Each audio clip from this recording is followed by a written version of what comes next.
প্রাপ্ত বেতনে পরিবার চালানোর আমল এবং দারিদ্র্য কাটানোর আমল নিয়ে বলবেন। প্রাপ্ত বেতনে পরিবার কিভাবে চালাবেন এবং অভাব কিভাবে দূর করবেন? উত্তর হলো, চাহিদা যত কমায় ফেলতে পারবেন অভাব তত তাড়াতাড়ি দূর হয়ে যাবে। এটাই হলো আমল, এটাই হলো বেসিক্যালি আমল, যে আমাদের চাহিদা যদি আমরা একেবারে সীমিত করে ফেলতে পারি।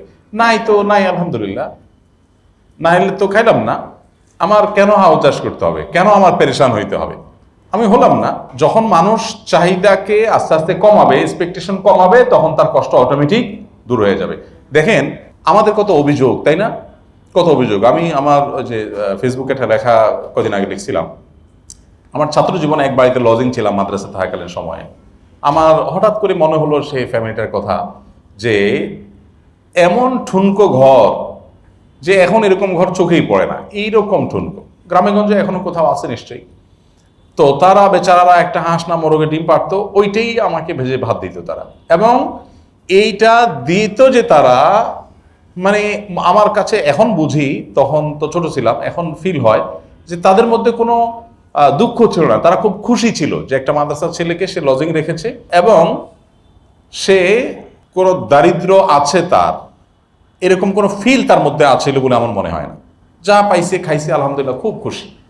বাট এখন আমি চিন্তা করি, ঢাকা শহরে আমরা অনেকেই আছি, আমাদের কান্নাকাটি দেখলে নাই নাই নাই খায়, মানে কান্না ছাড়া কিছু নেই।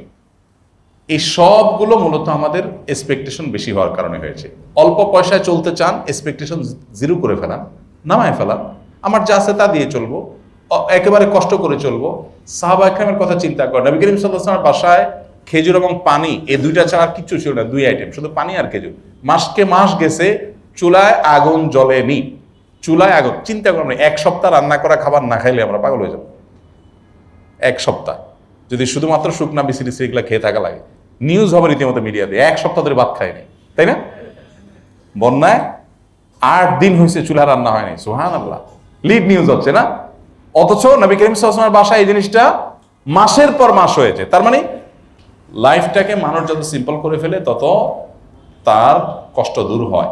তো এই জন্য অল্প টাকায় অল্প বেতনে চলার জন্য এক্সপেকটেশনটাকে কমিয়ে আনাটাই হলো মূলত আমল।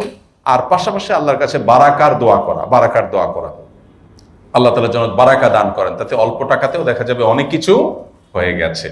সেই দোয়াটা করা এবং বারাকা লাভের আমলগুলো করা। আল্লাহ তাআলা বলেছেন, ওয়ালাউ আন্না আহলাল কুরা আমানু ওয়াত্তাকাউ লাফাতাহনা আলাইহিম বারাকাতিম মিনাস সামা। কোন জনপদের লোকেরা যদি ঈমান আনার পরে তাকওয়া অবলম্বন করে, আল্লাহ বলেছেন আসমান থেকে আমি বরকতের বহু দুয়ার তাদের জন্য ওপেন করে দিব। এই জন্য অল্প টাকাতে অনেক বরকত হবে, অনেক কল্যাণ হবে, ফিল হবে না কষ্ট অভাবটা, যদি আমরা তাকওয়া অবলম্বন করি, আল্লাহকে ভয় করে চলি এবং মুত্তাকিদের কাতারে শামিল হই। আমার পিতা আমার মায়ের উপর অনেক জুলুম করেন, সেক্ষেত্রে আমি বাবাকে কিছু বললে আমার উপরে মন খারাপ করেন, এক্ষেত্রে আমার করণীয় কি? পিতামাতার বিষয়টা একটু স্পর্শকাতর। যদি দেখা যায় যে খুব বেশি জটিল হয়ে যাচ্ছে, আমি এখানে ইন্টারফেয়ার করলে বাবা মা মানে মন খারাপ করছেন, তো সেক্ষেত্রে আপনি নাসিহার লেভেল পর্যন্ত, উপদেশের লেভেল পর্যন্ত যেতে পারেন, কিন্তু আপনি সেখানে এমন কিছু করতে পারেন না যে এইটা আরেকটা আপনার অনধিকার চর্চা হয়। অর্থাৎ বাবাকে আপনি গালিগালাজ করলেন, তার উপরে আপনি ফোর্স করা, এটা আপনি করতে পারেন না। সে অন্যায় করছে, তার অন্যায়ের জন্য দায়ী আল্লাহর কাছে হবে, আপনি অন্য কাউকে সেখানে ইনভলভ করাতে পারেন বড়জোর। আমি বর্তমানে বাংলাদেশে একটি সরকারি ব্যাংকে কর্মরত। ব্যাংকে চাকরি করার বিষয়ে অনিচ্ছা থাকা সত্ত্বেও এখনো ছেড়ে দেওয়া সম্ভব হচ্ছে না। এ থেকে উত্তরণের অনেক চেষ্টা চালিয়ে যাচ্ছে। এই মুহূর্তে কিছু করণীয় থাকলে উপদেশ দিবেন। বা বিকল্প কোনো কিছু পাওয়ার আগ পর্যন্ত আপনি এটা কন্টিনিউ করতে পারেন, বাট বিকল্প পাওয়ার জন্য আপনাকে সে সিরিয়াসলি চেষ্টা করতে হবে। চাকরি না থাকলে যেরকম করতেন সেরকম, এখনটা চলতেছে, চলুক না, আমি কোনো রকম চেষ্টা করছেন এটা না। যদি আপনি সিরিয়াস চেষ্টা করেন তাহলে শুধু ব্যাংকে চাকরি ওই পর্যন্ত আপনি চালিয়ে যেতে পারেন। আস-সুন্নাহ ফাউন্ডেশন, উম্মার স্বার্থে সুন্নাহর সাথে।